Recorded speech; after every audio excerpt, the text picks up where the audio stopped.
L O we. என்னடா பேசுறதுக்கு time இல்ல, கேம் ஸ்டார்ட். 19.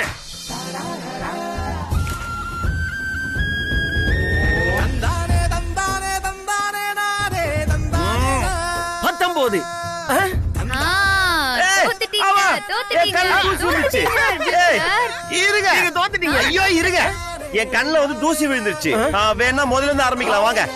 தம்பி இதுக்கு பேர் சீட்டிங் தம்பி. நான் நம்ப மாட்டேன். நிஜமாவே என் கல்ல தூசி பட்டுச்சு, அதனால சிமிட்டிட்டேன். இல்ல அர்ஜுன் சார், அதெல்லாம் எதுவுமே இல்ல. நீங்க கண்ணை சிமிட்டிட்டீங்க. உங்களால என்ன கண்ணால பார்க்க முடியல.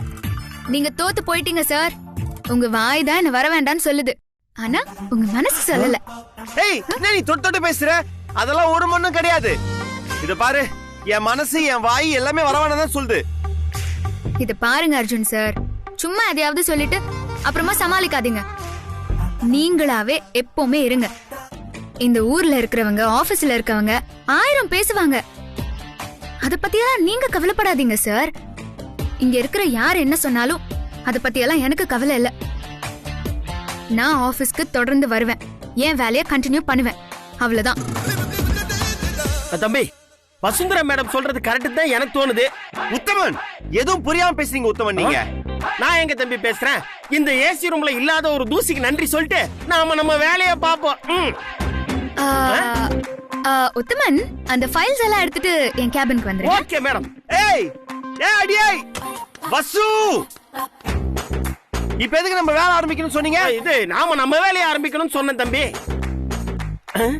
இப்போ நம்ம தனியா தான் இருக்கோம், பேசாம உண்மையை ஒத்துக்குங்க. நீங்க தோத்துட்டீங்க தானே? உத்தமன் ஃபர்ஸ்ட் நீங்க கிளம்புங்க.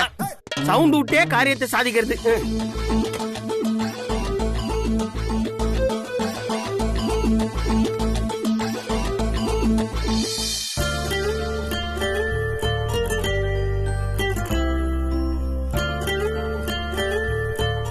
அர்ஜுன் சார், உங்களுக்குள்ள இருக்கிற காதல இப்படி நான் வெளியே கொண்டு வரேன் பாருங்க.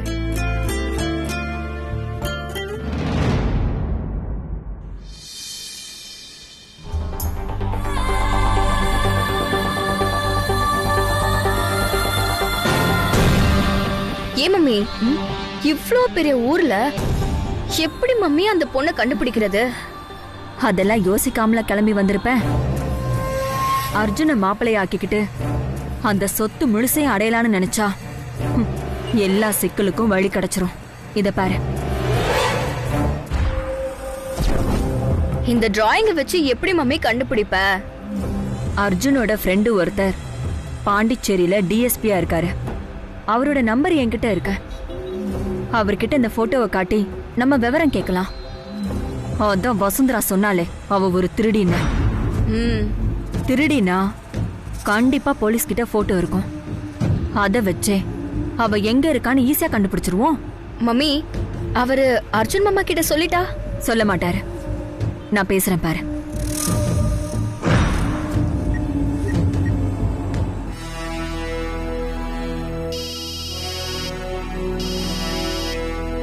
Yes, DSP speaking. Sir, good morning sir. நான் உங்க ஃப்ரெண்ட் JKR குரூப் சேர்மன் அர்ஜுனோட அத்தை பேசுறேன். அர்ஜுனா? ஓ சொல்லுங்கம்மா, நல்லா இருக்கீங்களா? அர்ஜுன் எப்படி இருக்காரு? நல்லா இருக்காரு சார். என்னம்மா, என்ன விஷயம்?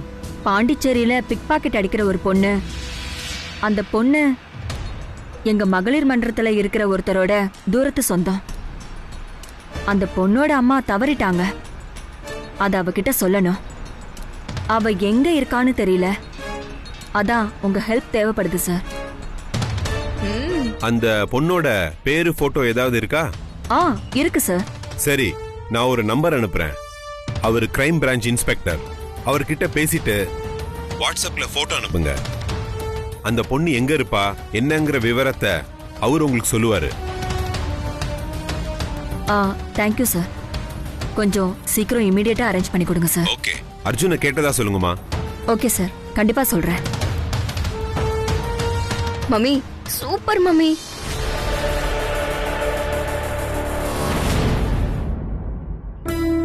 இல்ல மேடம், பணத்துக்காக எவ்வளவு முயற்சி பண்ணிட்டு இருக்கோம்.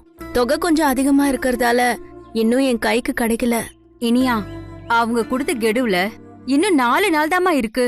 வேற யார்கிட்டயாவது இந்த இடத்த வித்துட்டாங்கன்னா நம்ம இல்லத்தை உடனே காலி பண்ற மாதிரி ஆயிடுமா? ஐயோ அதெல்லாம் நடக்காது மேடம்.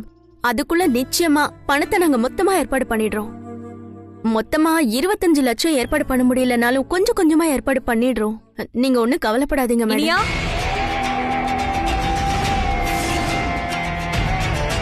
இனியா, யாரோ உன்னை தேடிதான் வந்திருக்காங்கன்னு நினைக்கிறேன். போய் என்னன்னு பாத்துட்டு வாமா. சரிங்க மேடம், நான் பேசிட்டு சரிம்மா. வந்துடுறேன். போயிட்டு வா. நீங்க யாருன்னு தெரிஞ்சுக்கலாமா? சொல்றோம். கொஞ்சம் தனியா வர முடியுமா?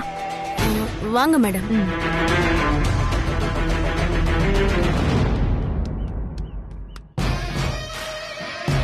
என் பேர் இந்திராணி. இவ என் மக நக்ஷத்ரா. ஹாய். நாங்க சென்னையில இருந்து வரோம். என்ன வேணும் உங்களுக்கு? சொல்றேன். உன் பிரச்சனை எனக்கு புரிஞ்சு போச்சு. பேசுனதை வச்சு தெரிஞ்சுக்கிட்டேன். அத நான் முடிச்சு தரேன். ஆனா நீ எனக்கு ஒரு ஹெல்ப் பண்ணணும். என்ன ஹெல்ப் பண்ணணும் சொல்லுங்க. இவ என் பொண்ணு நக்ஷத்ரா. வெளிநாட்டுல படிச்சுட்டு வந்திருக்கா. இவள என் அண்ணனோட பையனுக்கு கட்டி கொடுக்கலான்னு இருந்தேன். ஆனா என் அண்ணன் பையனை அவனோட சின்ன வயசுல ஒரு பொண்ணு அவனை ஆக்சிடென்ட்ல இருந்து காப்பாத்துனா. அதுல இருந்து அவன் மேல அவன் பித்து பிடிச்ச மாதிரி ஆயிட்டான். அந்த பொண்ணதான் கல்யாணம் பண்ணிப்பேன்னு அடம் பிடிக்க ஆரம்பிச்சிட்டான். ஆனா சின்ன வயசுல அந்த பொண்ணை பார்த்ததுதான். அதுக்கப்புறம் அந்த பொண்ணு அவன் நேர்ல பார்க்கவே இல்ல. இப்ப அந்த பொண்ணு எப்படி இருப்பான்னு அவனுக்கு சுத்தமா தெரியாத. அந்த பொண்ணு சின்ன வயசுல எப்படி இருப்பான்னு சொல்லி இப்ப அவ எப்படி இருப்பான்னு ஒரு ஓவியர்கிட்ட வரைஞ்சான். அந்த ஓவியர் வரைஞ்சு கொடுத்தது ஓ முகத்தை. நக்ஷத்ரா,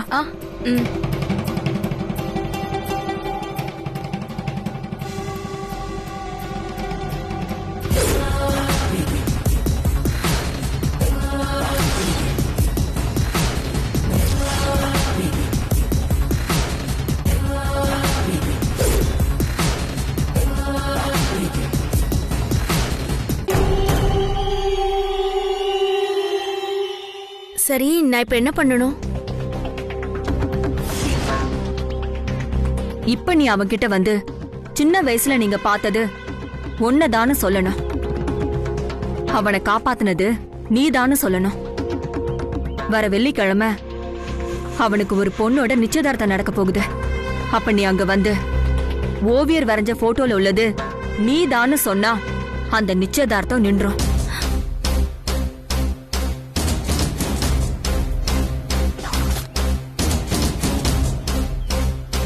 ஒருவேளை அந்த நிச்சயதார்த்தம் நின்னு போய் உனக்கும் அர்ஜுனுக்கு கூட நிச்சயதார்த்தம் நடக்கலாம். அப்படி நடந்தா கல்யாணம் வரைக்கும் அவன் தேடிட்டு இருந்த ஃப்ரெண்டு மாதிரி நடிச்சுட்டு கல்யாணத்தன்னைக்கு நீ போயிடலாம்.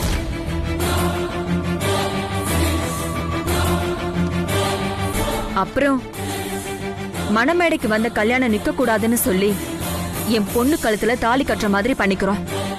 நீ கொஞ்ச நாளைக்கு அவன் தேடுற ஹாட் ஃப்ரெண்டா நடிக்கணும். அவ்வளவுதான். வர வெள்ளிக்கிழமை உன்னை நாங்க அங்க எதிர்பார்ப்போம்.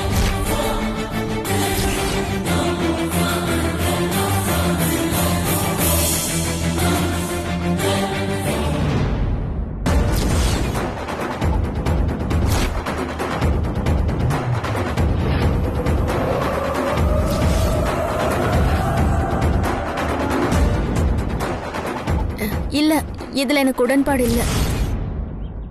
சும்மா நடிக்க சொல்லல. 25 லட்சம் கொடுக்கறோம். இந்த இடத்தை நீயே கிரயம் பண்ணிக்கலாம். என்னால முடியாது. ஒரு போட்டோவை காமிக்கிறீங்க, இத நம்பி நான் எப்படி நடிக்கிறது? அதோட ஒருத்தரோட வாழ்க்கையோட விளையாடுறது எனக்கு விருப்பம் இல்ல. சும்மா நடிக்க சொல்லல. நாங்க பணம் தரோம். இல்ல, நீங்க பணமே கொடுத்தாலும் எனக்கு இதுல உடன்பாடு இல்ல.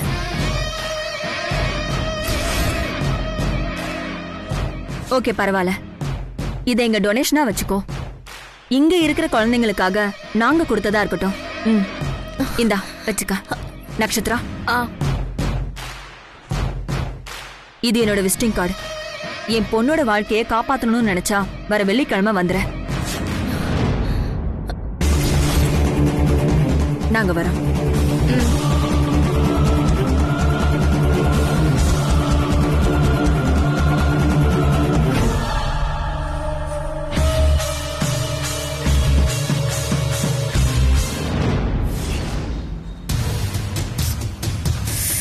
என்ன மம்மி அப்படியே செக்க தூக்கி கொடுத்துட்ட?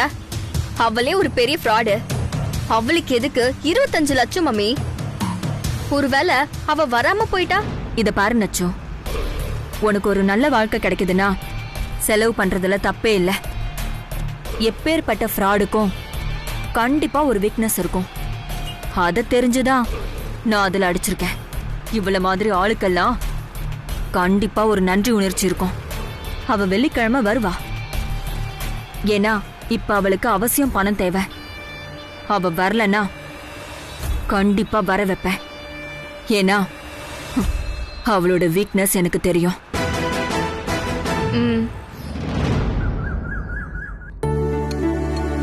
ஏய், சாம்பார் ஊத்து. ஹாய்மா. ஹாய் அத்தை. ஹாய் மாமா. Hi baby.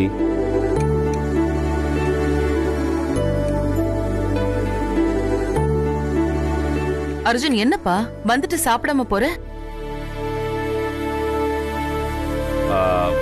ஒரு முக்கியமான கால், அதுக்காக பேஸ்ட் வந்து சாப்பிடுறேம்மா. இல்ல அர்ஜுன், சாப்பிட்டு போ. பேசி முடிச்சிட்டு வந்து சாப்பிடுறேம்மா இமீடியட்டா.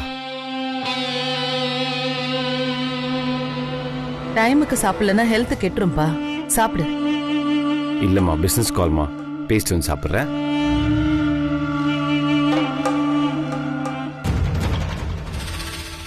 அவரு ஃபோன் வந்ததுனாலலாம் போல, அதுக்கு வேற காரணம் இருக்கு. அர்ஜுன் சார், நான் இங்க இருக்கிறதுனால சாப்பிடாம போறீங்களா? இதோ வர இருங்க. மேடம், நீங்க கவலைப்படாதீங்க மேடம், நீங்க சாப்பிடுங்க. நான் அர்ஜுன் சாருக்கு ரூம்ல கொண்டு போய் டிஃபன் கொடுக்கறேன். சரி. சரியான துமுறு.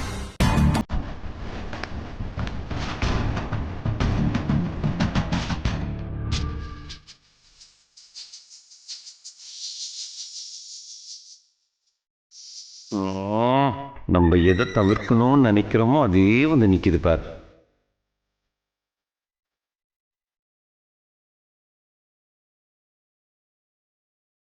ஆஹா, வந்துட்டாலே.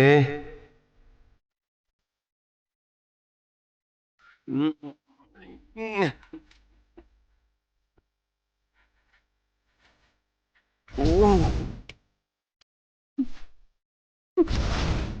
ஐயோ ஐயோ ஐயோ, ஏய் கொடுங்க.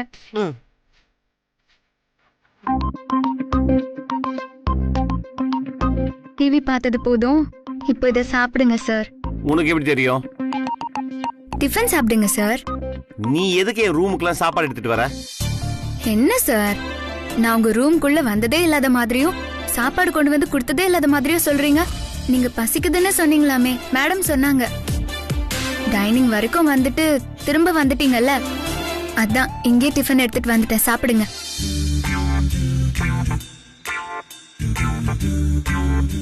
சொன்னா கேளு வசு, இப்ப எனக்கு சாப்பாடு வேண்டாம். என்ன சார், ஏதோ பிசினஸ் கால்னு எல்லாம் எழுந்து வந்தீங்க, ஆனா ஃப்ரீயா தான் இருக்கீங்க. ஏன் அங்கே சாப்பிட வேண்டியதானே?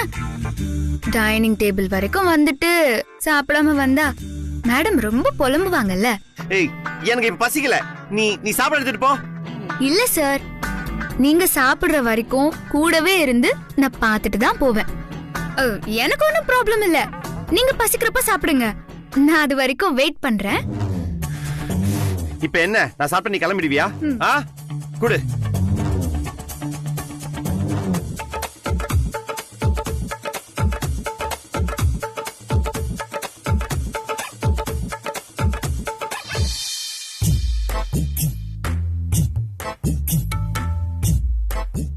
என்ன சார், எதுக்கு ஜன்னல் எல்லாம் சாத்தி வச்சிருக்கீங்க? குளிருது. குளிருதா? இல்லையே.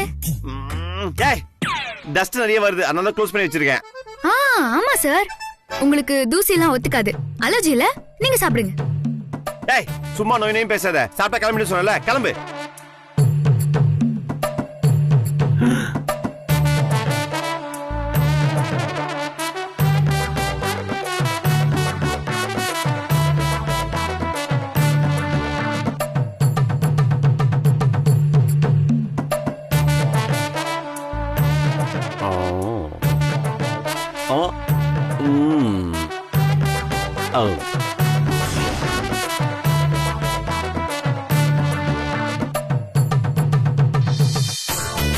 எப்படி கைய உரசிட்டு வந்து உட்கார்ற பாரு. ஏய், எதுக்கு பக்கத்து வந்து உட்கார்ற? தள்ளி உட்காரு. இல்ல வேண்டாம், நீ ஃபர்ஸ்ட் கிளம்பு. நீங்க சாப்பிட்டு முடிச்சாதான் நான் போவேன். அது வரைக்கும் இங்கதான் உட்காந்துருப்பேன். நான் போயிட்டேன்னு வச்சுக்கோங்களேன், நீங்க சாப்பிட மாட்டீங்க. அப்புறம் உங்க உடம்பு என்னத்துக்கு ஆகுறது?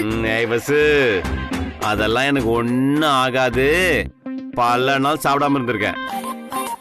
அப்பெல்லாம் உங்களை யாரும் கேள்வி கேட்டிருக்க மாட்டாங்க. ஐயோமா, முடியல என்னால. ஏன் சார், நான் உங்க பக்கத்துல இருக்கிறதால உங்களுக்கு ஏதாவது சங்கடமா இருக்கா? தயங்கி தயங்கி சாப்பிடுறீங்க. பலவலன் பேசிட்டே இருக்க. நான் ஒன்னு சொல்லட்டுமா? இந்த சீதை இருக்காங்களா, சீதை. யாரு சார்? ஓ, வேலைக்காரி அக்கா தங்கச்சி சொல்றீங்களா?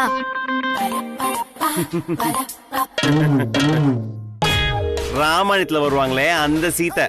ஓ, அவங்க இருக்கிற இடம் அயோத்தியா, கோகுலம் இல்ல. இப்ப புரியுதா உனக்கு? என்ன சார் திடீர்னு இப்படி எல்லாம் பேசுறீங்க? அயோத்தியா, கோகுலம் அது இதுன்னு. இப்போ நான் ஒன்னு சொல்றேன், புரிஞ்சுக்கோங்க. என்ன பொறுத்த வரைக்கும் கோகுலமோ அயோத்தியோ இடம் முக்கியம் இல்ல, மனசுல இருக்கிற அன்புதான் முக்கியம். சீதைக்கு எப்படி சார் சந்தோஷம் வந்திருக்கும்? ராமர் இருக்கிற இடத்துல அவங்களும் இருந்ததுனால தானே வந்திருக்கோம். அதே மாதிரி நம்ம மனசுக்கு பிடிச்சவங்க நம்ம பக்கத்துல இருக்கும்போது அந்த மாதிரி சந்தோஷம் வரும் சார். எனக்கு என்னமோ சீதா அயோத்தியை விட கோகுலத்துல தான் அதிகமா சந்தோஷமா இருந்திருப்பாங்கன்னு தோணுது. ராமர் கோகுலத்துல இருந்தா சீதைக்கு கோகுலத்துல கூட சந்தோஷம் தான் சார். ஐயோ அர்ஜுன்,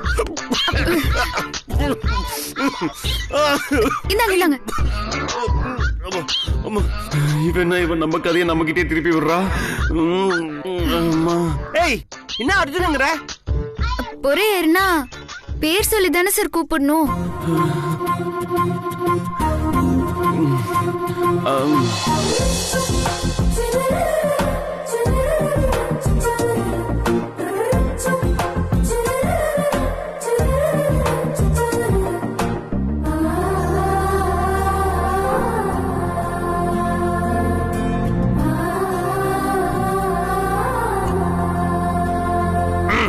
அனிதா,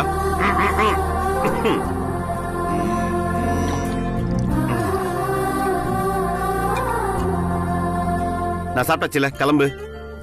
சாப்பிட்ட உடனே கிளம்பணும்னு ஏதாவது அக்ரிமெண்ட் இருக்கா சார்? வசு, கிளம்பு.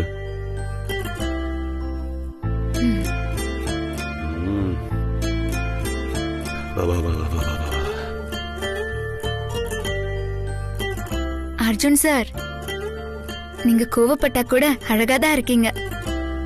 வசு,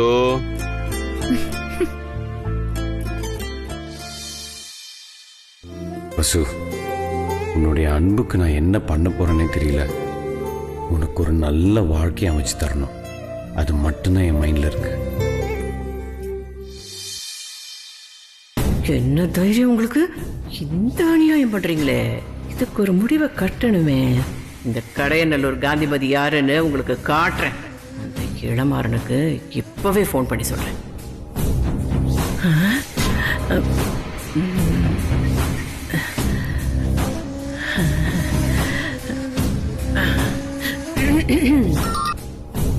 ஹலோ ஹலோ, நான் ஆலயமணி பேசுறேன். சொல்லுங்க ஆலயமணி. உனக்கு பொண்டாட்டியா வரப்போறவ அந்த அர்ஜுன் பயலுக்கு சோறு ஊட்டி விடுறாளாம். பொறையேறும்போது தண்ணிய கொடுத்து அப்படியே தடவி விடுறாளாம். எனக்கு தகவல் இப்படி எல்லாம் வந்திருக்கு. நீ ஒண்ணுமே பண்ணாம மசமசன்னு இருந்தா என்னப்பா அர்த்தம்?